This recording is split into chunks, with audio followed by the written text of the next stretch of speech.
आज इस महत्वपूर्ण क्षणों में मैं आपके सामने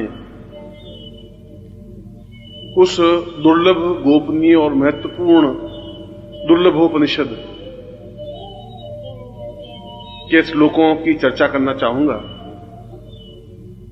जो समस्त उपनिषदों में अद्वितीय और श्रेष्ठ है।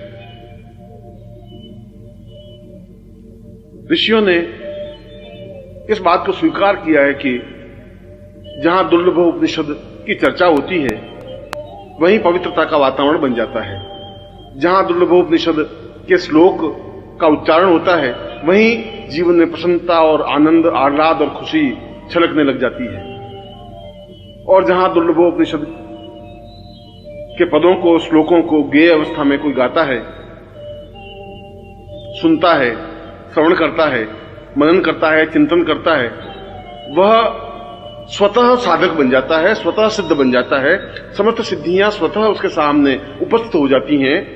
उसको साधना करने की विशेष आवश्यकता नहीं होती। इसलिए नहीं आवश्यकता होती कि ये श्लोक अपने आप में दिव्य और चैतन्य है। इन श्लोकों की रचना ही इस प्रकार से हुई है कि सुनने वाले के हृदय पर, प्राणों पर, देह पर, चैतन्यता पर प्रहार करती हैं, प्रभाव डालती हैं और उसके सारे शरीर को साधनामय बना देती हैं। इसीलिए शास्त्रकारों ने कहा है कि वास्तव में वे अत्यंत सौभाग्यशाली व्यक्ति होते हैं जिनके घर में दुर्लभोपनिषद होता है। वास्तव में उनके पुण्य उदय होते हैं जब वे दुर्लभोपनिषद की चर्चा करते हैं। वास्तव में उनके पूर्वजों का पुण्य उसके जीवन में अवतरित होता है जब दुर्लभोपनिषद के श्लोकों को बोलता है, उच्चारण करता है। और वास्तव में ही जब उसका सौभाग्य प्रारंभ होता है, जब उसका शुभ फल प्रारंभ होता है, जब उसका अच्छा समय शुरू होता है, तब उसके जीवन में, उसके घर में दुर्लभोपनिषद के श्लोक उच्चरित होते हैं और वह सुनता है। दुर्लभोपनिषद के प्रारंभ में ऋषि ने आप्तवाक्य में स्पष्ट किया है कि साधना और सिद्धियां तो स्वतः प्राप्त हो जाती हैं। उन साधनाओं को और उन सिद्धियों को करने के लिए कोई विशेष प्रयत्न करने की आवश्यकता नहीं है। यदि उसने दुर्लभोपनिषद को सुना हो, पढ़ा हो, उच्चरित किया हो और नित्य श्रवण किया हो। और जो 108 दिन तक नित्य दुर्लभोपनिषद की चर्चा करता है या सुनता है, उसको प्रत्येक प्रकार की सिद्धि अपने आप में सिद्ध हो जाती है। वह चाहे महाकाली हो, वह चाहे महाकाली हो, महालक्ष्मी हो, भैरव हो, यक्ष हो, गंधर्व हो, किन्नर हो, देवता है और किसी प्रकार की साधना सिद्धि हो। वास्तव में यह एक अद्वितीय और दुर्लभ उपनिषद है जिसको मैं आपके सामने स्पष्ट कर रहा हूं। इसके कुछ महत्वपूर्ण श्लोकों को आपके सामने रख रहा हूं और यह आप लोगों का सौभाग्य है कि आपके घर में दुर्लभोपनिषद है। मगर दुर्लभोपनिषद के प्रारंभ में कहा गया है कि गुरु मुख से उच्चरित दुर्लभोपनिषद ही घर में गेय हो, क्योंकि सीधा संबंध जब गुरु ने बोला और आपके घर में उच्चरित हुआ, इसका तात्पर्य यह हुआ कि गुरु स्वयं आपके घर में अवतरित हुए, आपके घर में आए, बैठे। आपने उनकी वाणी से दुर्लभोपनिषद के श्लोकों को सुना। यह जीवन का सौभाग्य कहा जाता है, यह जीवन की श्रेष्ठता कही जाती है। और मेरे जीवन का अनुभव यह रहा है कि दुर्लभोपनिषद सुनने से और सुनने मात्र से ही आदि से ज्यादा सिद्धि तो स्वतः प्राप्त हो जाती है।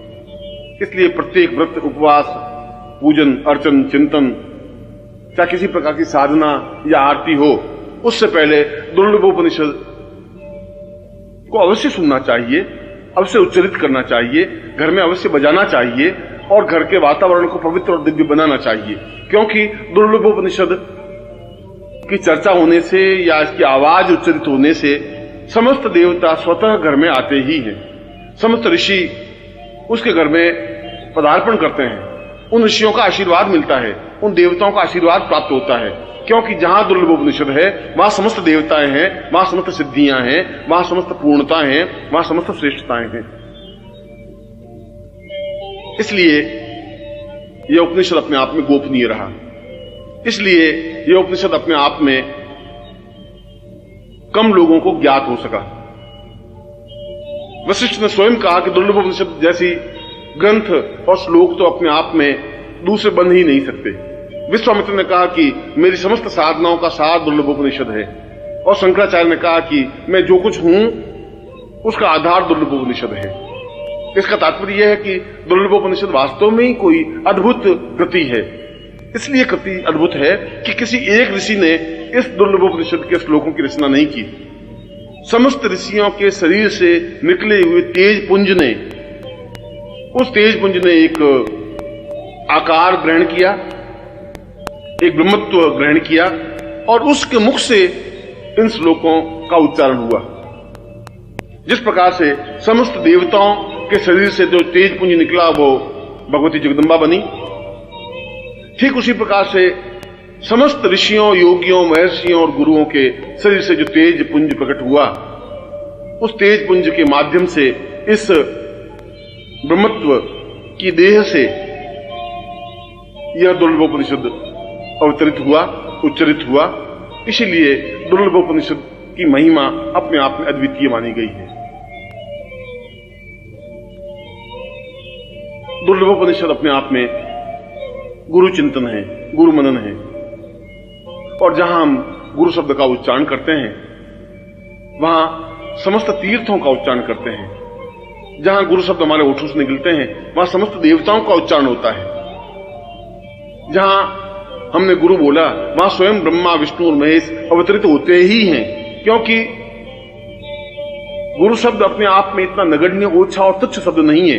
यदि हम इसकी गरिमा समझें, यदि इसकी महत्ता समझें, यदि इसके मूल्य का आंक सकें, तो अपने आप में यह शब्द दिव्य और पवित्र और उच्च कोटि का है। और इसीलिए इस श्लोक में, इन श्लोकों में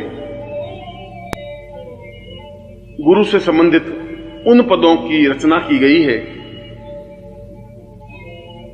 जो पद, जो श्लोक अपने आप में अद्वितीय हैं। कुछ कुछ श्लोक या कोई श्लोक ऐसे होते हैं, कुछ मंत्र ऐसे होते हैं जिनके उच्चारण मात्र से ही देवता सामने प्रकट हो जाते हैं। ये श्लोक भी वैसे ही हैं। इनके उच्चारण मात्र से ही समस्त देवता स्वयं उच्चारण करता व्यक्ति के सामने उपस्थित होते ही हैं, दृश्य अदृश्य रूप में। समस्त ऋषि, गंधर्व, यक्ष, किन्नर उसके सामने खड़े होते हैं हाथ बांध करके, क्योंकि वहां पर दुर्लभोपनिषद का उच्चारण होता है, क्योंकि वहां दुर्लभोपनिषद को सुना जाता है। और जहां दुर्लभोपनिषद को सुना जाता है या उच्चारण होता है, उसके घर के समान तो देवता का स्वर्ग भी नहीं बन सकता। इंद्र की पुरी भी अपने आप में नगण्य और तुच्छ मानी जाती है, क्योंकि वहां पर गुरु चर्चा होती है, गुरु का चिंतन होता है, गुरु के हृदय का आगार होता है, गुरु के हृदय से भाव भूमियां स्पष्ट होती हैं, और हम उन तत्वों को, उन रचनाओं को स्पष्ट करते हैं जिनके माध्यम से हम गुरु पद विन्यास को समझ सकें, गुरु के चिंतन को समझ सकें। और उससे भी बड़ी बात यह है कि समस्त देवताओं और समस्त ऋषियों, समस्त देवर्षियों और समस्त महर्षियों के शरीर के तपोपुंज का समग्र स्वरूप है। इसलिए ये श्लोक सामान्य किसी मनुष्य या देवता का बनाया हुआ नहीं है, किसी ऋषि या यक्ष का बनाया हुआ नहीं है। ये तो अपने आप में एक अद्वितीय चिंतन है, अद्वितीय भावभूमि है, अद्वितीय श्रेष्ठता है। और मैं आज पहली बार उन महान और अद्वितीय श्लोकों को उच्चारण कर रहा हूं, जिससे कि आपका जीवन पवित्र हो सके, दिव्य बन सके, आप सही अर्थों में साधक बन सकें, आप सही अर्थों में पूर्णता प्राप्त कर सके, आपके घर में पवित्रता का वातावरण बन सके, आपके घर में सुख सौभाग्य आ सके, आपके जीवन की दरिद्रता मिट सके, आपके जीवन के कष्ट और अभाव दूर हो सके, आपके परिवार में एक श्रेष्ठ वातावरण बन सके और समस्त देवता आपके घर में निवास कर सके, समस्त ऋषि आकर के आपको आशीर्वाद दे सके, और आपके घर के संताप, आपके घर के दुख, आपके घर की परेशानियां, आपके घर की चिंताएं दूर होकर के आप जीवन में पवित्रता और श्रेष्ठता अनुभव कर सकें, और जीवन में वह सब कुछ प्राप्त कर सकें जो आपके जीवन का लक्ष्य है, जो आपके जीवन का ध्येय है, जो आपके जीवन का उद्देश्य है। और आप जब इन श्लोकों को सुने बजाएं, अनुभव करें या उच्चारण करें, तब अत्यंत पवित्र और दिव्य भाव मन में लाकर के अपने सामने प्रत्यक्ष या चित्र में गुरु के दर्शन करके, उनको पूजा करके, उनकी अर्चना करके, उनके प्रति प्रणम्य होकर के, साष्टांग दंडवत करके अपने आप को गुरु के हृदय से जोड़ते हुए इन श्लोकों को सुने, इन श्लोकों को कानों के माध्यम से अपने हृदय पर, प्राणों में, चेतना में उतारें। घर के समस्त वातावरण में इन श्लोकों का गुंजरण करें। अपनी पत्नी, पुत्र, पुत्रवधुएं, घर के परिवार के सदस्य इनको सुने और उनका जीवन भौतिकता से कट करके एक पवित्र बन सके, एक दिव्य बन सके, एक चेतना में बन सके, एक सुसंस्कारित बन सके, बच्चों में अच्छे संस्कार आ सके, बड़ों के प्रति आदर सम्मान उनके हृदय में आ सके, उनके घर में देवता खेल सके, गणपति, शिव, विष्णु, ब्रह्मा, इंद्र, मरुदगण सभी उनके घर में स्थायी निवास कर सकें, लक्ष्मी और अटूट लक्ष्मी का निवास उसके घर में हो सके। इसलिए तो इस दुर्लभ उपनिषद की रचना हुई है, इसलिए तो दुर्लभ उपनिषद को जीवन का श्रेष्ठतम उपनिषद माना है, इसलिए तो महर्षियों ने एक स्वर से स्वीकार किया है कि यह मनुष्यों के द्वारा उच्चरित उपनिषद नहीं है, यह तो समस्त योगियों का तपोपुंज स्वरूप है। और मैं उन्हीं श्लोकों को आपके सामने उच्चारण कर रहा हूं, उच्चरित कर रहा हूं।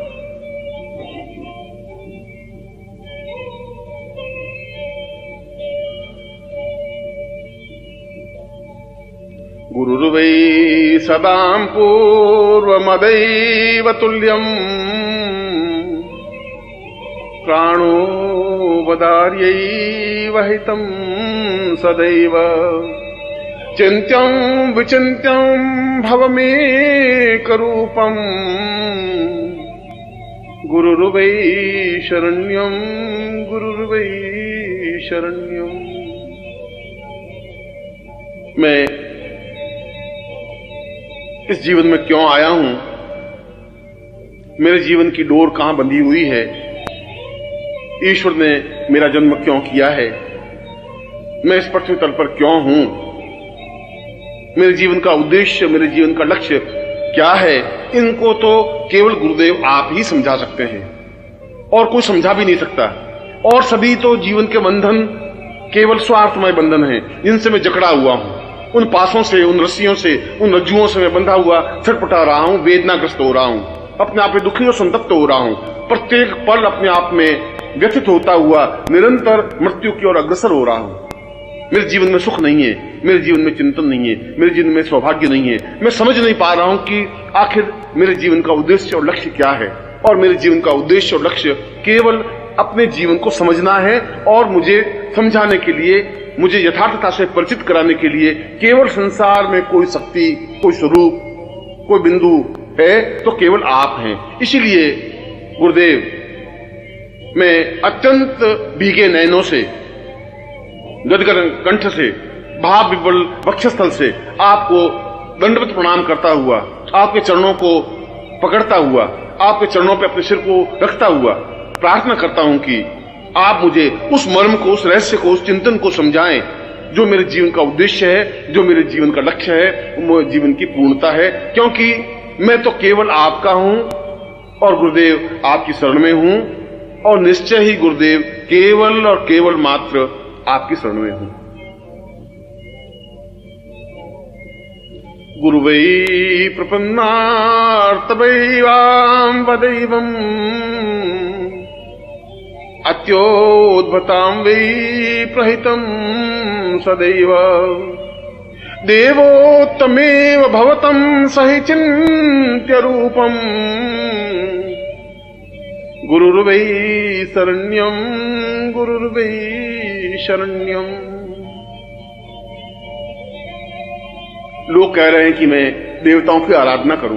कौन से देवता की आराधना करूं? हजारों लाखों देवता हैं। मैं किन किन के सामने गिड़गिड़ाऊं, किन के सामने अपनी चौखट पर अपने सिर को फोड़ूं, कहां कहां जाकर के मैं अपनी याचना करूं, मैं दरिद्र भिखारी होकर के किन किन देवताओं के पास भीख मांगता फिरूं, और वे मुझे दे भी क्या सकेंगे? उन देवताओं के पास है भी क्या देने के लिए? वे तो स्वयं आपके सामने हाथ बांधे हुए खड़े हैं और जो आपके सामने हाथ बांधे हुए खड़े हैं, ये देवता भी आपसे बहुत कुछ प्राप्त करने की आकांक्षा रखते हैं। तो फिर मैं उन भिखारियों के पास क्या जाऊं? फिर तो मैं आपके पास सीधा आना चाहता हूं, फिर मैं आपके चरणों में बैठना चाहता हूं, फिर मैं आपके सामने उन स्थितियों को प्राप्त करना चाहता हूं जो आपसे प्राप्त हो सकता है। यदि आप देवताओं को देने में समर्थ हैं तो निश्चय ही फिर आप हमें भी देने में समर्थ हैं, मुझे भी देने में समर्थ हैं, क्योंकि मैं देवताओं से परिचित नहीं हूं, न देवता मुझसे परिचित हैं। मैंने देवताओं को देखा नहीं है। मैंने चित्रों के माध्यम से देवता के अंकन को देखा है। हो सकता है वह चित्र सही हो सकता है वह चित्र गलत हो। कोई जरूर नहीं है कि जैसा चित्र में मैंने देवता को देखा है, ब्रह्मा को देखा है, विष्णु को देखा है, रुद्र को देखा है, ठीक उसी रूप में वह देवता हो, मैं नहीं समझ सकता। यह तो चित्रकार की एक भावना है जो अपने उसने कागज पर उतारी है, जो कपड़े पर उतारी है। उस चित्रकार ने उस देवता को देखा नहीं, केवल कल्पना के माध्यम से उनके स्वरूप बिंब को उस कपड़े पर, कागज पर उतारा है। इसलिए कागज पर, कपड़े पर जो देवता का चित्र है, जो मूर्ति है, जो चित्र है, वह सब में अपने आप में अधूरा है, क्योंकि मैं देवताओं से परिचित नहीं हूं। परंतु गुरुदेव, मैं आपसे परिचित हूं। मैंने आपको देखा है, मैंने आपके सारे शरीर को स्पर्श किया है। मैं आपके चरणों में बैठा हूं। आपकी आंख, आपकी नाक, कान, हाथ, पांव, वक्षस्थल, सिर और गर्भोन्नत भाल, इन सबको मैंने अपनी आंखों के माध्यम से अपने हृदय में उतारा है। इसलिए मैं आपसे अत्यधिक परिचित हूं। आपसे परिचित हूं और आप तो दानी हैं, आप तो श्रेष्ठ हैं, अद्वितीय हैं, ज्ञानी हैं, चेतना पुंज हैं। आप तो बहुत कुछ देने में समर्थ हैं। समस्त ब्रह्मांड को जो देने में समर्थ है, वह मेरे अकंचन व्यक्ति को देने के लिए तो उनके लिए कुछ भी असंभव है ही नहीं। अत्यंत सरल और सामान्य सी बात है। इसलिए मैं तो आप में ही समस्त देवताओं को देख रहा हूं। मैं तो देख रहा हूं कि ब्रह्मा, विष्णु, रुद्र समस्त आपके शरीर में समाहित हैं। जहां जहां भी, जिस रोम में भी मेरी दृष्टि पड़ती है, वहां एक नवीन देवता के दर्शन मुझे होते हैं। और ये सारे देवताओं का आगार समूह को जब मैं साक्षात अपने सामने देखता हूं तो मैं भाव विवल हो जाता हूं, गदगद हो जाता हूं, अपने आप में मैं रह नहीं पाता हूं। इसीलिए आप मुझे देवताओं की आराधना करने के लिए मत कहिए। मैं देवताओं की आराधना चाहता भी नहीं हूं। मेरे सामने तो प्रत्यक्ष देवता है, सशरीर देवता है, चैतन्य पुंज देवता है। फिर इस जीवित जागृत देवता को छोड़ करके उन पाषाण मूर्तियों को और चित्रों को पूजने से क्या होगा? मैं तो गुरुदेव केवल मात्र आपकी शरण में हूं और एकमात्र आपकी ही शरण में हूं।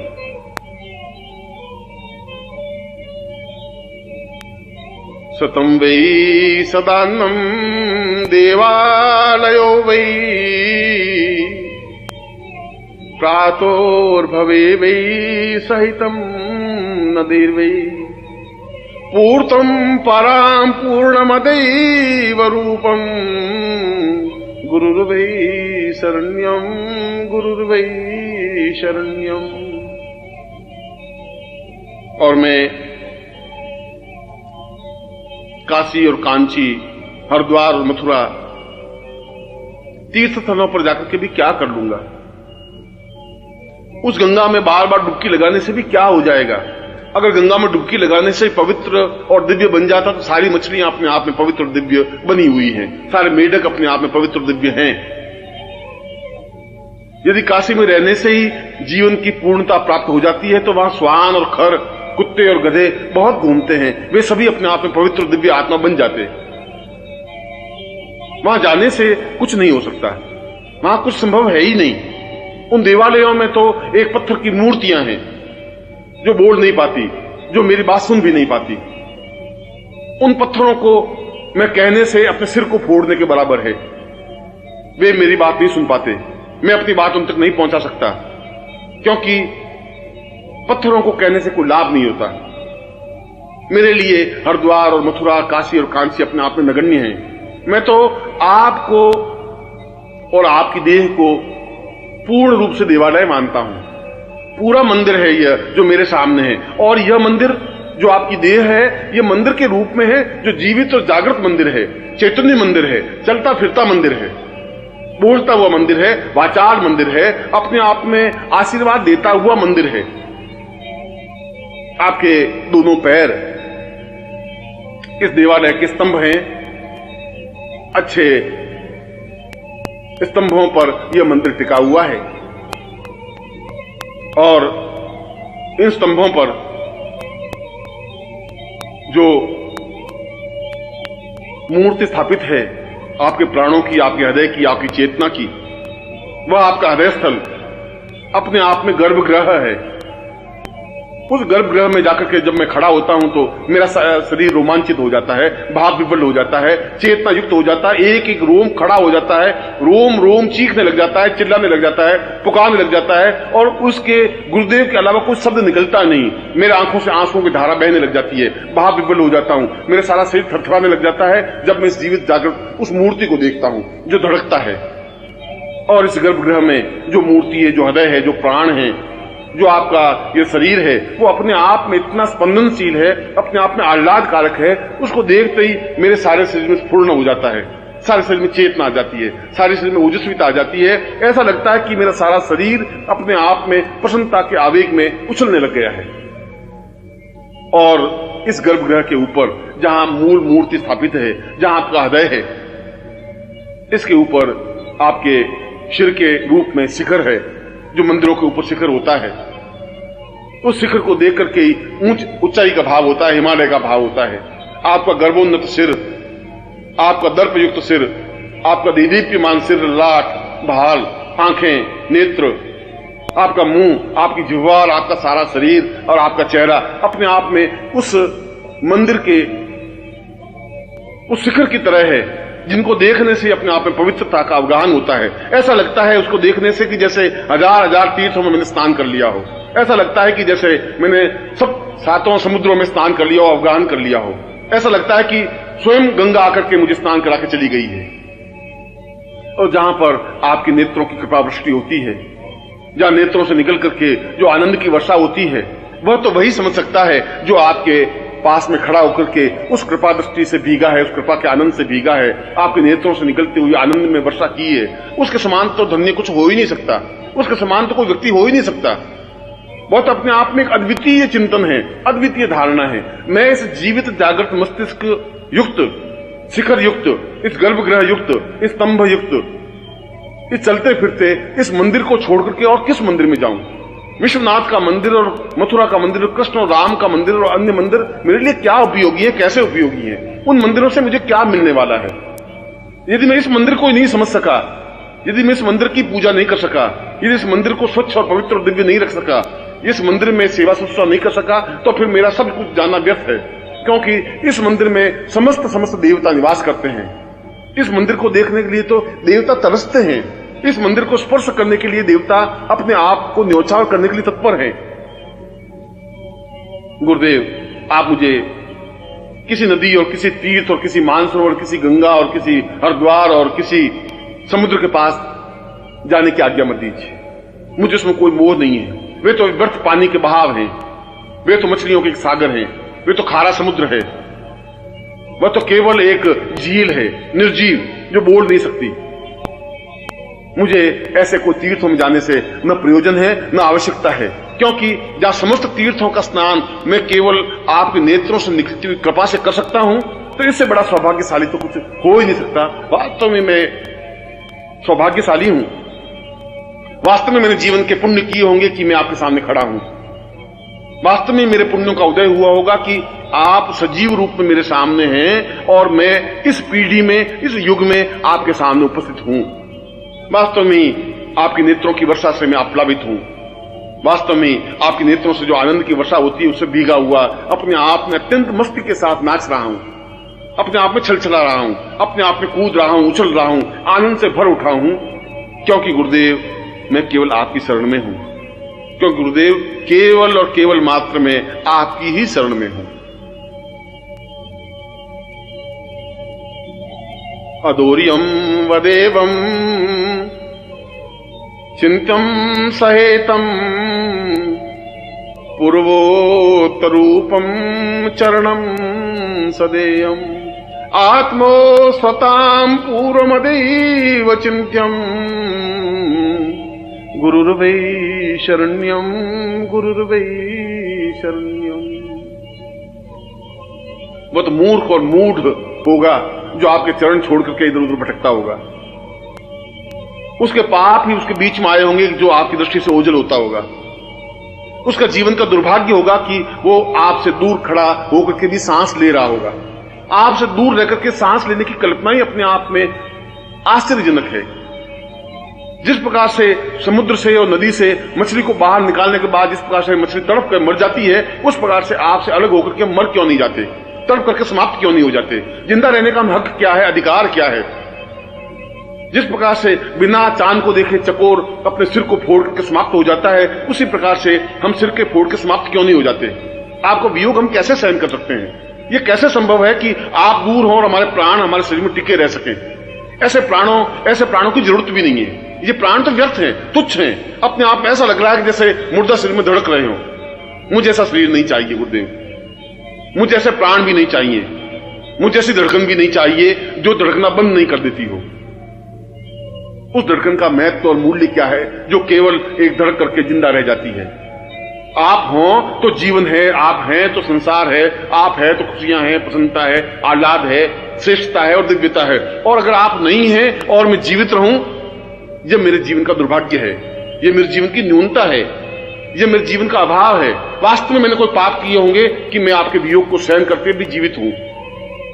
वास्तव में मेरे जीवन के दुर्भाग्य होंगे कि आप नहीं हैं और मैं सांस ले रहा हूं। वास्तव में मेरे जीवन का ये न्यूनता है कि बिना आपके भी मैं सांस ले रहा हूं, खाना खा रहा हूं, पानी पी रहा हूं और चल रहा हूं। मैं मर क्यों नहीं जाता? मुझे समझ में नहीं आता कि मृत्यु मुझे दबोच क्यों नहीं लेती, समाप्ति क्यों नहीं कर लेती? क्योंकि मरने के बाद कम से कम मैं आपके पास तो रह सकूंगा, मरने के बाद मैं आपके चरणों लिपट तो सकूंगा, मैं आप में अनुरक्त तो हो सकूंगा, मैं आप में अपने आप को लीन तो कर सकूंगा। क्योंकि जहां पर भी मेरी मृत्यु हो, वहां से मेरी राख, मेरे देह की राख उड़ करके आपके चरणों में गिरे और उस राख पर आपके पांव पड़े। इससे ज्यादा सौभाग्य मेरे जीवन का क्या हो सकता है? मैं ऐसी देह नहीं चाहता, मैं ऐसा हृदय भी नहीं चाहता, मैं ऐसे प्राणों को नहीं चाहता जो आपके वियोग में, जो आपके अनुपस्थिति में जीवित रह सके, जागृत रह सके, स्पंदनशील हो सके, धड़क सके। ऐसे हृदय से कोई मतलब नहीं है। मैं तो आपको देखना चाहता हूं, मैं तो आपके पास रहना चाहता हूं। मैं तो हर क्षण चकोर जिस प्रकार चांद को देखता रहता है, उसी प्रकार से मैं आपको देखना रहना चाहता हूं। मैं तो हर क्षण एक पपीहे की तरह केवल गुरु गुरु शब्द को उच्चारण करना चाहता हूं। हर क्षण आप मेरी आंखों में बसे रहें, हर क्षण मेरी आप कल्पना में बने रहें, हर क्षण मेरी हृदय की प्रत्येक धड़कन के साथ गुरु शब्द का उच्चारण हो, मेरा प्रत्येक शब्द गुरुमय हो, मेरा प्रत्येक चिंतन गुरुमय हो, मेरा रोम रोम आवाज दे सके गुरु गुरु, और इसके अलावा और किसी शब्द का मुझे ज्ञान नहीं हो। न मुझे गायत्री मंत्र की जरूरत है, न किसी काली मंत्र की, न लक्ष्मी मंत्र की, और किसी मंत्र की मेरी आवश्यकता है ही नहीं। क्योंकि जो मंत्रों में सर्वश्रेष्ठ और अद्वितीय मंत्र यदि गुरु मंत्र मेरे पास हैं, तो उससे श्रेष्ठ मंत्र और क्या हो सकता है? जहां परम तत्वाय नारायणाय गुरुभ्यो नमः है, वहां सब कुछ जीवन का श्रेष्ठता है, अद्वितीयता है, श्रेष्ठता है। और इसीलिए मैं चाहता हूं कि वे सारे क्षण जो मेरी जिंदगी में प्रभु ने मुझे दिए हैं, वे क्षण आपके साथ व्यतीत हों, आपके लिए व्यतीत हों।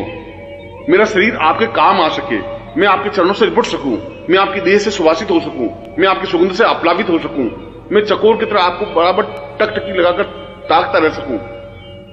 और यदि आपसे विरह होना ही पड़े, आपसे अलग होना ही पड़े, तो मछली की तरह तड़फ करके मर जाऊं, कुरंग की तरह उस पत्थर पर सिर फोड़ करके अपने आप को समाप्त कर दूं और मृत्यु मुझे प्राप्त हो जाए, ऐसा मैं चाहता हूं। मैं तो आपसे ऐसा आशीर्वाद चाहता हूं कि मैं एक क्षण भी आपकी जुदाई सहन नहीं कर सकूं।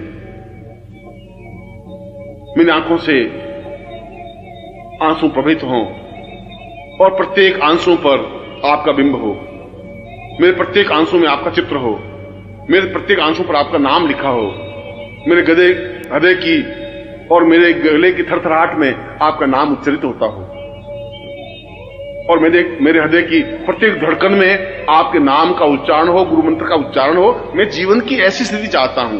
अगर ऐसी स्थिति मुझे प्राप्त होती है तो मेरा जीवन धन्य है, तो मेरा जीवन पवित्र है, तो मेरा जीवन दिव्य है। और अगर ऐसा नहीं है तो मेरे जैसा पापी, अधर्मी और कृतज्ञ कुछ नहीं हो सकता। आप मुझे आशीर्वाद दें तो मुझे ऐसा आशीर्वाद दें, आप मुझ पर कृपा करें तो ऐसी कृपा करें कि मैं हर क्षण आपके पास रह सकूं, आपकी वाणी को सुन सकूं, आपके शब्दों को अपने हृदय में उतार सकूं। मैं एक टक आपको ही देखता रहना चाहता हूं, मैं एक टक आपको अपनी आंखों के माध्यम से पी लेना चाहता हूं, मैं एकटक आप में समाहित हो जाना चाहता हूं, एक रस हो जाना चाहता हूं, आप में लीन हो जाना चाहता हूं, क्योंकि गुरुदेव मैं आपकी शरण में हूं और केवल मात्र आपकी शरण में हूं। मैं आपको दुर्लभोपनिषद के कुछ श्लोकों को सुना रहा था, उच्चारित कर रहा था। उन ऋषियों के पुंज ने दुर्लभोपनिषद में अत्यंत गर्वित होकर के कहा है, चैतन्य रूपम अपरम सदैव प्राणोदवेवं चरणं सदैव सतीर्थो सदेवं भवतं वदैवं गुरुर्वै शरण्यं गुरुर्वै शरण्यं। और लोगों ने अनुभव किया हो या नहीं किया हो, मगर मैं तो आपके शरीर का एक हिस्सा हूं, एक शरीर का पार्ट हूं, एक शरीर का एक अंग हूं। मैंने अनुभव किया है कि आप हिमालय से भी महान, गर्वयुक्त और सागर से भी समान विशाल हैं।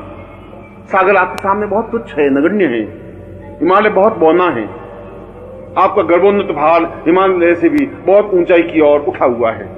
और जब मैं अपना सिर उठा करके ऊंचाई की ओर देखता हूं तो मेरी आंखें चौंधिया जाती हैं। मैं समझ नहीं पाता हूं कि इतना अद्वितीय श्रेष्ठतम इस गर्वोन्नत भाल को मैं अपनी आंखों के माध्यम से कैसे समाहित कर सकूंगा। मैं जब आपके वक्षस्थल को देखता हूं तो ऐसा लगता है कि जैसे पूरा समुद्र हिलोरे मार रहा हो, ठाठे मार रहा हो। उस वक्षस्थल में अपने सिर को छुपा लेना चाहता हूं। मैं उसमें डूब जाना चाहता हूं, भींच जाना चाहता हूं। आप मुझे बाहों के घेरे में बांध लें, अपने सीने से भींच लें, इतना भींच लें कि मैं आपके शरीर में, आपके हृदय में, आपके सीने में, आपके वक्षस्थल में प्रवेश कर दूं, उसमें घुस जाऊं, उसमें अपने आप को समाहित कर लूं, अपने एकाकारिता को कर लूं, अपने आप को समाप्त कर दूं। जहां मुझे सुख मिल सकेगा, जहां मुझे सौभाग्य मिल सकेगा, जहां मुझे तृप्ति मिल सकेगी, जहां मुझे पूर्णता प्राप्त हो सकेगी। और जब मैं आपके संपूर्ण शरीर को देखता हूं तो मेरे सामने समस्त ब्रह्मांड साकार हो जाता है। और शरीर को जब मैं भाव विवल होकर देखता हूं तो कहीं मुझे ब्रह्मलोक दिखाई दे रहा है, कहीं मुझे विष्णुलोक दिखाई देता है, कहीं मुझे रुद्रलोक दिखाई देता है। इंद्र, गंधर्व, यक्ष, किन्नर और उन समस्त देवताओं के आगार मुझे दिखाई देते हैं। चंद्रलोक और सूर्यलोक मुझे स्पष्ट रूप से प्रतिबिंबित होते हैं। ऐसा लगता है कि जैसा समस्त ब्रह्मांड मेरे सामने साकार हुआ हो। फिर मैं कौन सी साधना करूं? उस ब्रह्मांड साधना करने से मुझे क्या लाभ हो पाएगा? उस ब्रह्मांड साधना से तो एक एक लोक करके देख पाऊंगा। यहां तो मैं समस्त ब्रह्मांड को एक साथ देखने की प्रयत्न करता हूं और सारा ब्रह्मांड मेरे सामने साकार है, तेजपुंज है, स्वरूपमय है। जब मैं आपके सिर को देखता हूं तो एक अलग ब्रह्मांड दिखाई देता है। जब मैं आपके नेत्रों को देखता हूं तो सूर्यलोक और चंद्रलोक स्पष्ट रूप से दिखाई देते हैं। जब मैं आपके मुस्कुराते हुए बिंब को, चेहरे को और मुस्कुराहट को देखता हूं तो ऐसा लगता है कि जैसे सारा ब्रह्मांड खिलखिला रहा हो, मुस्कुराहट रहा हो।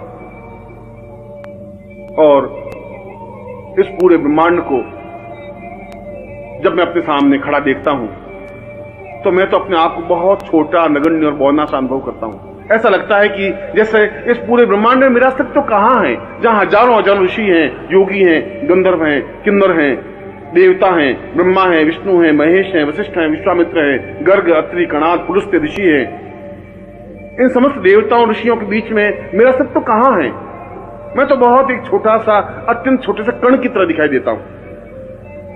उसके बावजूद भी इस कण को आपने अपनाया। इससे बड़ा सौभाग्य क्या हो सकता है?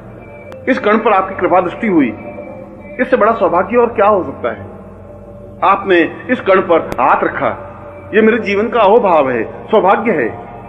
आपने इस कण को अपनाया, यह मेरे पूर्व जन्म के पुण्यों का उदय है। मुझे अपने आप में गर्व है कि मैं उस ब्रह्मांड का एक हिस्सा बन सका, उस ब्रह्मांड की कृपा दृष्टि मुझ पर अवतरित हो सकी, उस ब्रह्मांड की वर्षा मेरे ऊपर हो सकी और मैं उसमें अवगाहन कर सका। आपकी और मेरी तो कोई तुलना हो ही नहीं सकती। हजारों हजारों जन्म लेने के बाद भी मैं आपके बराबर और आपके बराबर चिंतन कर ही नहीं सकता। एक कण की और एक विशाल पृथ्वी की कोई तुलना नहीं हो सकती। एक बूंद और एक समुद्र की तुलना नहीं हो सकती, एक दीपक और एक सूर्य की तुलना नहीं हो सकती।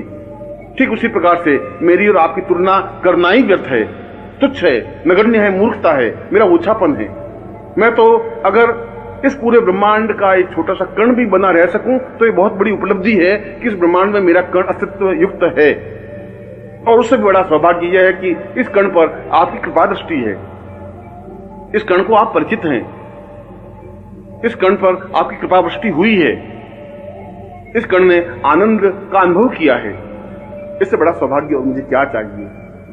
और जब मैं पूर्ण भावनाओं के साथ आपके चरणों पर झुकता हूं तो मुझे वे चरण दिखाई नहीं देते, मुझे तो वहां विश्वनाथ की नगरी दिखाई देती है, मुझे तो वहां सोमनाथ मंदिर दिखाई देता है, मुझे तो वहां काशी और कांची, हरिद्वार और मथुरा दिखाई देती है। समस्त तीर्थ मुझे अपने आप दिखाई देते हैं। मुझे तो इन चरणों को अगर मैं आंसुओं से जब भिगोता हूं तो मुझे सामने ब्रह्मा, विष्णु और महेश दिखाई देते हैं, रुद्र दिखाई देते हैं, इंद्र दिखाई देते हैं। वह केवल चरण ही नहीं है, वे तो अपने आप में संपूर्ण देवलोक हैं। और जब मैं नेत्रों के माध्यम से, आंसुओं के माध्यम से उन चरणों को प्रक्षालित करता हूं तो ऐसा लगता है कि जैसे समस्त देवताओं की पूजा अर्चना एक साथ कर ली हो, समस्त सिद्धियों की पूजा एक साथ कर ली हो। वास्तव में ही आपका यह अद्वितीय शरीर, गर्भोन्नत भाल, तीक्ष्ण और सुंदर आंखें, नुकीली नाक और अद्वितीय मुस्कुराहट मुझे पागल कर देती है। मैं खो जाता हूं उस मुस्कुराहट में, मैं भूल नहीं पाता इस मुस्कुराहट के एक कण को भी। मैं कहीं भी होता हूं तो मुस्कुराहट मेरा पीछा करती है। हर क्षण इस मुस्कुराहट में अपने आप को निमग्न करता रहता हूं। हर क्षण इच्छा होती है कि मैं दौड़ूं और आपके पास आऊं और आपको देखूं, इस मुस्कुराहट में अपने आप को निमग्न कर दूं। और जब मैं आपके वक्षस्थल को देखता हूं तो ऐसा लगता है कि जैसे संपूर्ण हिमालय अवतरित होकर के सामने खड़ा हो गया हो। और इस वक्षस्थल में इतनी ताकत और इतनी क्षमता और इतना उठा हुआ भाव है कि यदि यह एक बार हिमालय से टकरा जाए तो हिमालय को कई कदम पीछे हटना पड़े। ऐसा अद्वितीय वक्षस्थल तो जीवन में हो ही नहीं सकता, न आर्यों का रहा न देवताओं का रहा। यह तो मैंने देखा है, इस वक्षस्थल को मैंने अनुभव किया है, इस वक्षस्थल से मैं चिपका हूं, इस वक्षस्थल का मैंने स्पर्श किया है, इस वक्षस्थल में मैं दुबका हूं, इस वक्षस्थल की गर्मी को मैंने एहसास की है, इस उष्णता को मैंने अपने हृदय में, अपने प्राणों में उतारा है, इस धड़कन को अपनी कानों से सुना है। और आपके ये लंबे आजानु बाहु अपने आप में ताकत और प्रभुता के परिचायक हैं। ऐसा लगता है कि स्वयं इंद्र अपने सामने खड़ा हो गया हो। ऐसा लगता है कि पूर्ण ऐश्वर्य क्षमता के साथ खड़े हों। और आपके चरण तो समस्त तीर्थों का आगार है, समस्त देवालयों का आधार है, समस्त ब्रह्मांड के ऋषि और मुनियों का एक आधारभूत पूंजी स्वरूप है। वास्तव में ही आपका वरदहस्त, आपकी कृपा, आपकी श्रेष्ठता और आपकी अद्वितीयता को वर्णन नहीं किया जा सकता। मैं एक मुंह से नहीं, अगर सहस्त्रनाग हजार मुंह से भी आपके गुणों को स्पष्ट करें तो वह भी अपने हजार मुंह से आपको नहीं कह सकते। अगर पूरी पृथ्वी को कागज बना दिया जाए और उस पर आपके गुणों को लिखा जाए तो वह धरती बहुत छोटी बनकर रह जाएगी, फिर भी आपके गुण पूर्ण नहीं हो सकते। मैं तो एक अकिंचन हूं, एक दरिद्री हूं, शब्दों का भिखारी हूं। मैं आपके वर्णन कर ही नहीं सकता, मगर मैं तो आपको एकटक देख सकता हूं। मैं तो इन आंखों के माध्यम से आपको हृदय में उतार सकता हूं। मैं अपनी धड़कन में आपके धड़कन को मिला देना चाहता हूं, एकाकार हो जाना चाहता हूं, अपने शरीर को आपके चरणों में निमग्न कर देना चाहता हूं, अपने आप को पूर्णता के साथ समावेश कर देना चाहता हूं, अपने अस्तित्व को मिटा देना चाहता हूं, अपने अस्तित्व को समाप्त कर देना चाहता हूं और आपके चरणों पर अपना सिर रख करके अपने नेत्रों के माध्यम से, अपने आंसुओं के माध्यम से प्रक्षालित करते हुए संपूर्ण देवताओं के दर्शन कर लेना चाहता हूं। क्योंकि गुरुदेव, मैं आपका हूं, केवल मात्र आपका हूं और आपकी शरण में हूं। और इस ब्रह्मांड में कोई मेरा रखवाला नहीं है, कोई मेरा सत्व रखने वाला नहीं है। मैं तो केवल और केवल और केवल आपकी शरण में हूं।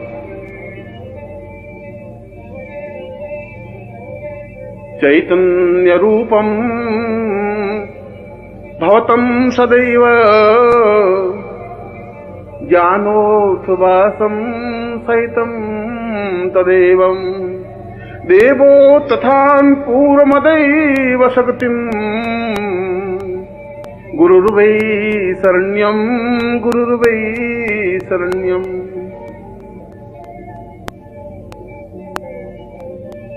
इस विश्व में, ब्रह्मांड में जितनी भी शक्तियां हैं,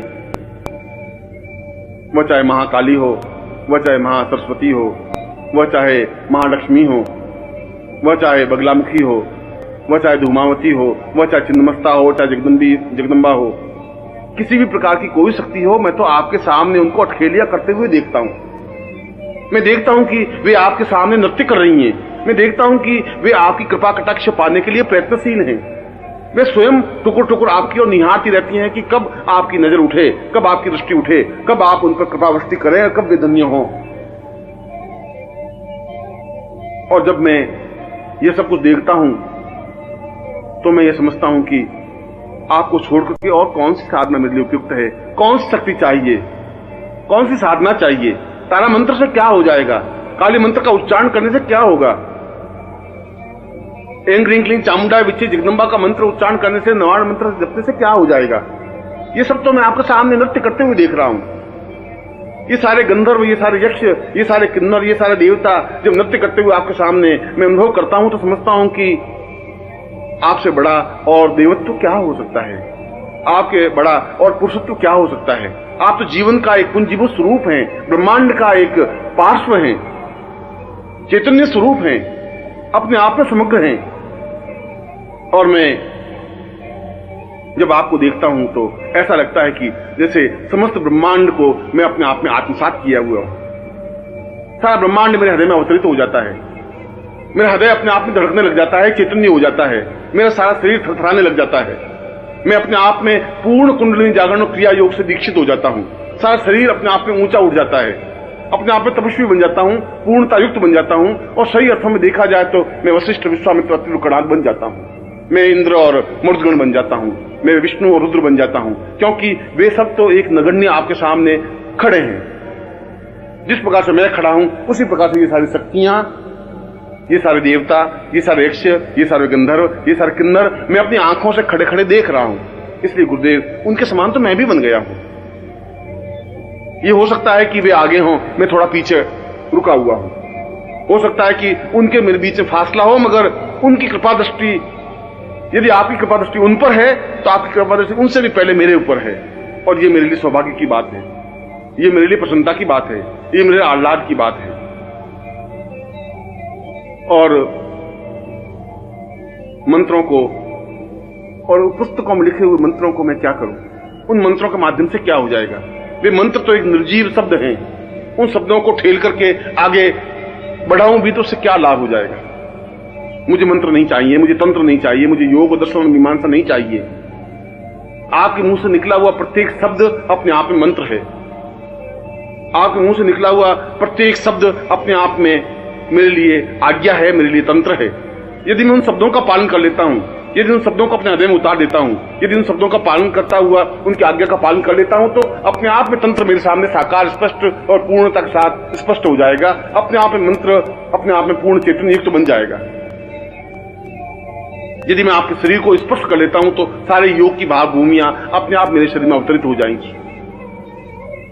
जब मैं आपके शरीर को स्पर्श करता हूं तो सारे शरीर में एक विद्युत प्रवाह सा अनुभव होता है। ऐसा लगता है कि जैसे बहुत जोरों से मैं उछल गया हूं, ब्रह्मांड में एक कूदने लग गया हूं, क्योंकि उस तेजस्विता को मैं अपने हृदय में, अपने शरीर में अनुभव करने लगता हूं। इसीलिए तो मुझे न मंत्र की आवश्यकता है, न तंत्र की, न दर्शन की, न योग की, न मीमांसा की, न किसी प्रकार की साधना की, न किसी प्रकार की सिद्धियों की। मैं सिद्धियों को लेकर क्या करूंगा जब मेरे जीवन की पूर्णता, मेरे जीवन का उद्देश्य, मेरे जीवन का लक्ष्य आपके चरणों में अपने आप को मिटा देना है, अस्तित्वमय बना देना है। तब फिर उन मंत्रों और साधनाओं, काली और महालक्ष्मी और सरस्वती से क्या हो जाएगा, उस बलरामुखी और छिन्नमस्ता से क्या हो जाएगा, उस देवता और ब्रह्मा विष्णु महेश से क्या हो जाएगा। वे तो मेरे सामने अत्यंत महत्वपूर्ण नहीं रह गए। जब मैंने आपको देखा है, जब मैं समुद्र को देखा है, तो फिर बूंद को देख करके क्या करूंगा। जब मैं पूरे आकाश को देखा है तो एक छोटे से तारे को टिमटिमाते हुए देख करके भी क्या कर लूंगा। जब मैं वसंत को अपने सामने अनुभव किया है तो एक छोटे सुगंध को झोंके से क्या हो जाएगा। गुरुदेव, मैं तो केवल इतना जानता हूं कि मैं आपका हूं। मैं केवल इतना ही मंत्र जानता हूं कि केवल आप और आपकी कृपा दृष्टि ही है। मैं तो केवल इतनी भावना जानता हूं कि, इतनी साधना जानता हूं कि मैं आपके शरण में हूं। और मैं केवल इतना ही तंत्र मंत्र योग और दर्शन जानता हूं कि मैं केवल और केवल मात्र आपकी शरण में हूं। न तातो वतान्यै न मातम न भ्रातम न देहो वदान्यै पत्निर्वतैमं न जानामि वित्तं न वृत्ति न रूपम गुरुर्वै शरण्यं गुरुर्वै शरण्यं। मैं न माता को जानता हूं न पिता को जानता हूं, क्योंकि वे तो स्वार्थमय स्वरूप में संबंध हैं। पिता इसलिए मुझे पुत्र कहते हैं कि मैं उनके जीवन में काम आ सकूं। न मेरे जीवन में कोई भाई है, न संबंधी है, न रिश्तेदार है, न पत्नी है, न पति है, न पुत्र है, न बंधु है, न बांधव है, न वित्त है, न धन है, न ऐश्वर्य है, न वैभव है।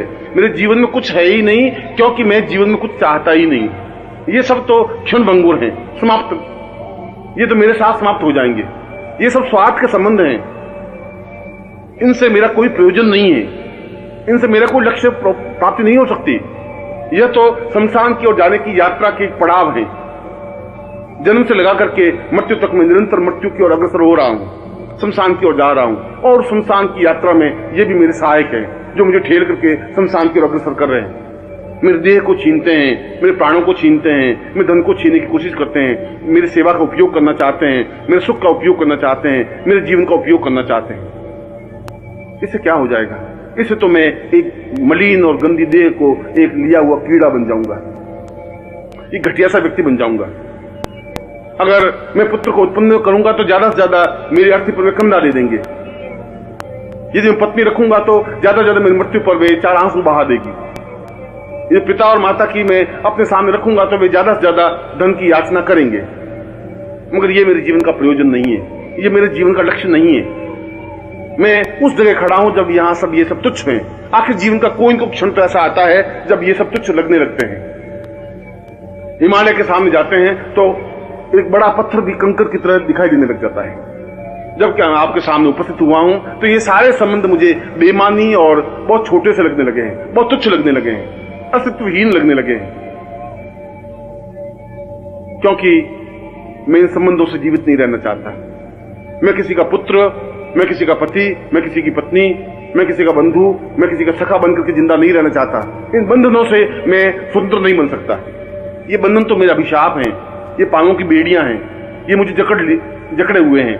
मेरी सांसों पर इनका नियंत्रण है, मेरी आत्मा पर इनका नियंत्रण है। मेरे प्राणों को दबोच लिया है। मैं समाज में घुट करके रह गया हूं, एक अंधियारी कोठरी में मैं भटक रहा हूं जिसका कोई द्वार नहीं है। और जहां पर भी मैं ठेलता हूं वहां मेरा सिर फूट जाता है।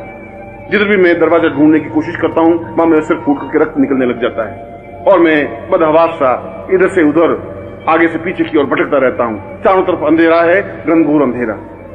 इस अंधेरे में, इस समाज में, इस अंधेरे के अलावा मुझे कुछ दिया ही नहीं है। भूख और प्यास और बाधाएं और परेशानियां, आलोचनाएं और गंदगी के अलावा इस समाज ने मुझे कुछ नहीं दिया। घटियापन और तुच्छता के अलावा मेरे परिवार ने मुझे कुछ नहीं दिया। ओछेपन के अलावा इस समाज ने मुझे कुछ सिखाया ही नहीं। मैं इस कीचड़ से निकलना चाहता हूं, मैं इस दलदल से निकलना चाहता हूं, मैं इस गंदगी से बाहर निकल करके पवित्र होना चाहता हूं। मैं इस महान अद्वितीय गुरुमय बनकर के अपने जीवन को पवित्र दिव्य बनाना चाहता हूं। मैं उस स्थिति को प्राप्त करना चाहता हूं जो अपने आप में महत्वपूर्ण है। मैं उस ब्रह्म से साक्षात्कार करना चाहता हूं जिसको ऋषियों और योगियों ने अहम ब्रह्मास्मि कहा है।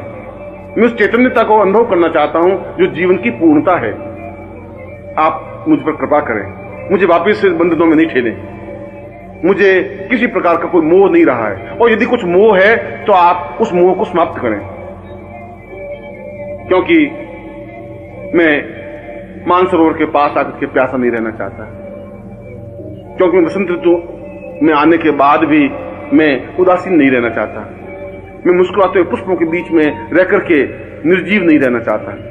आपके सामने आकर के मैं अपने आप में दुर्भाग्यमय नहीं रहना चाहता।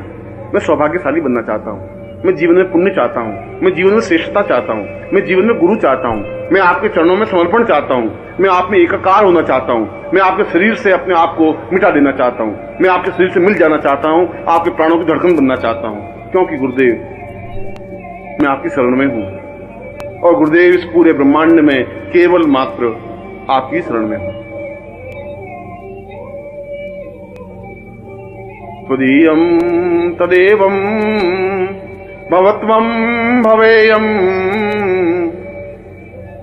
चिन्त्यं विचिन्त्यं सहितं सदैव आर्तो नवातं भवमेकनित्यं गुरुर्वै शरण्यं गुरुर्वै शरण्यं। मैं दोनों हाथ ऊपर उठा करके चीख रहा हूं। मैं पूरे प्राणों में आवाज भर करके उच्चारण कर रहा हूं। मैं जोरों से बोल करके अपनी बात आप तक पहुंचाना चाहता हूं। मेरा सारा शरीर थर थर कांप रहा है। मेरी आंखों से आंसू प्रवहित हैं। मेरे मुंह से बोल नहीं निकल पा रहा है। मेरा गला गदगद हो गया है और सारे शरीर के रोम रोम अपने आप में आवाज निकालने लग गए हैं, चीखने लग गए हैं, चिल्लाने लग गए हैं। मैं अपने आपे में नहीं रहा हूं। मैं अपने आप में थरथराहट अनुभव कर रहा हूं। मैं ऐसा लगता हूं कि जैसे मैं एक ऐसी बूंद हूं जो अंगारे पर पड़ी है और छन्न के साथ खत्म हो जाती है। ऐसा लगता है कि जैसे मैं बादल का टुकड़ा हूं और किसी पहाड़ से टकरा करके समाप्त हो जाना चाहता हूं। मैं तो ऐसा कण बनना चाहता हूं जो आपसे टकराए और पूर्णता को प्राप्त कर ले। मैं आपको पाना चाहता हूं। मैं आप में एकाकार होना चाहता हूं। मैं आप में एकाग्र होना चाहता हूं। आप में लीन होना चाहता हूं।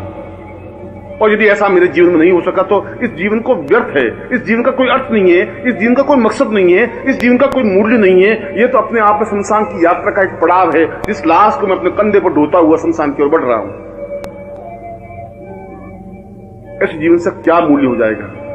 क्या मेरी चीखों का, मेरी आवाजों का, मेरे शब्दों का आप पर कोई प्रभाव नहीं पड़ रहा है? क्या मैं गदगद कंठ से बोल रहा हूं, आपका हृदय नहीं पसीज रहा है? क्या मैं आर्तनाद कर रहा हूं और आपके हृदय पर कोई प्रभाव नहीं पड़ रहा है? जरूर पड़ रहा होगा। जरूर कोई दुर्भाग्य होगा कि आप मुझे आगे बढ़कर अपना नहीं रहे। जरूर मुझ में कुछ न्यूनता होगी कि आपकी कृपा दृष्टि मेरे ऊपर हो नहीं रही है।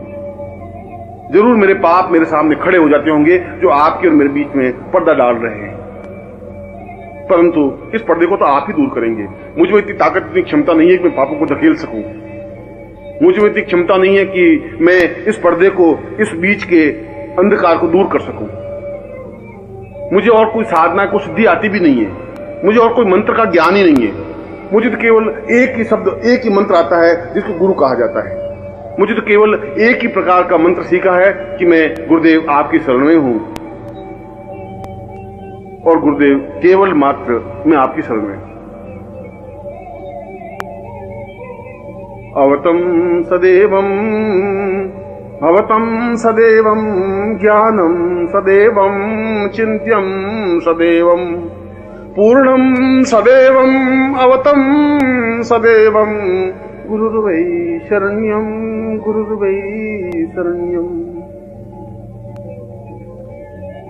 कई कई जन्मों से आपका मेरा साथ रहा है। कई कई जन्मों से आपने मुझे झकझोर करके सही रास्ते पर खड़ा किया है। कई कई जन्मों से आपने मेरे हृदय को टहोक करके आगे बढ़ने की ओर प्रेरित किया है। हर बार आपने मुझे समझाया है। हर बार आपने मुझे चेतना दी है। हर बार मेरे प्राणों को जागृत किया है। हर बार मुझे चेतना और समझ और ज्ञान और बुद्धि और विवेक दिया है। हर बार आपने मुझे यह बताया है कि जीवन की पूर्णता क्या है। और उसके बावजूद भी मैं अज्ञानी हूं, बुद्धि से ग्रस्त हूं। बुद्धि मेरे ऊपर हावी है। आप को मैं समझ नहीं पा रहा हूं। इसलिए समझ नहीं पा रहा हूं कि आप हर क्षण बदल जाते हैं। हर क्षण एक नवीन स्वरूप मेरे सामने खड़े हो जाते हैं। इतने इतने रूप आप मेरे सामने खड़े कर लेते हैं कि मैं एक स्वरूप को पकड़ता हूं तो फिर दूसरा स्वरूप सामने आता है, दूसरे स्वरूप को पकड़ता हूं, तीसरा और चौथा और पांचवा स्वरूप सामने आ जाता है। मैं नहीं समझ पा रहा कि कौन से स्वरूप को मैं समझूं। मैं अज्ञानी हूं और ज्यों ही मैं समझने की कोशिश करता हूं त्यों ही आप माया का पर्दा आपके और मेरे बीच में डाल देते हैं। आप तो बहुत और अजीब तरह का खेल खेलते रहते हैं और मैं फिर आपको सामान्य मानव समझ लेता हूं, फिर मैं आपको हाड़ मांस का व्यक्ति समझ लेता हूं, फिर मैं अपने आप को समझने की कोशिश करता हूं और मैं आपको समझने की कोशिश करता हूं, फिर मैं समझता हूं कि ये तो मेरे ही जैसा मनुष्य है। फिर उस माया के आवरण में लिप्त होता हुआ मैं उसी जगह जाके खड़ा हो जाता हूं जहां से मैं चला था। प्रभु ऐसा मत करे, ये बार बार मेरी परीक्षा मत ले, बार बार माया के आवरण में मुझे मत डालिए, बार बार मुझे धक्का करके पीछे मत हटाइए, क्योंकि मुझ में किसी प्रकार का बल, ताकत, साहस, क्षमता नहीं है। मैं तो एक नगण्य हूं, तुच्छ हूं। अपने आप में मुझ में कोई ज्ञान और चेतना नहीं है। यदि आप मेरे ऊपर कृपा कर सके तो मेरी बुद्धि को समाप्त करें। यदि आपकी कृपा कटाक्ष मेरे ऊपर है तो आप मेरी भावनाओं को जागृत करें। यदि आप कुछ मुझे समझते हैं तो मुझे बुला करके अपने सीने से लगाएं, अपने वक्षस्थल से चिपकाएं। मैं आपके धड़कन को अपने जीवन में उतार सकूं, मैं अपने प्राणों को पूर्णता के साथ एकाकार कर सकूं, मैं आप में निमग्न हो सकूं, अपने आप में आप लीन कर सकूं, आपका और मेरा अस्तित्व नहीं रहे, बूंद पूरी तरह से समुद्र में विसर्जित हो जाए, वायु का झोंका पूरी तरह सुगंध में और पूरी तरह से प्रवाहित हो जाए, मेघखंड पूरी तरह से सागर में मिल जाए। मैं दूसरी प्रकार से आप में लीन हो जाना चाहता हूं, क्योंकि मेरा एकमात्र सहारा और अवलंब गुरुदेव आप हैं। मैं आपकी शरण में हूं, केवल मात्र आपकी शरण में। वस्तुतः यह दुर्लभ उपनिषद जीवन का एक सौभाग्यदायक काव्य है। मैं आपको हृदय से आशीर्वाद देता हूं कि आप अपने जीवन में गुरुमय हो सकें, गुरु में निमग्न हो सकें, अपने जीवन को विसर्जित करते हुए पूर्णत्व को प्राप्त कर सकें और जीवन में वह सब कुछ प्राप्त कर सकें जो इस दुर्लभ उपनिषद में स्पष्ट किया है। मैं आपको ऐसा ही आशीर्वाद दे रहा हूं।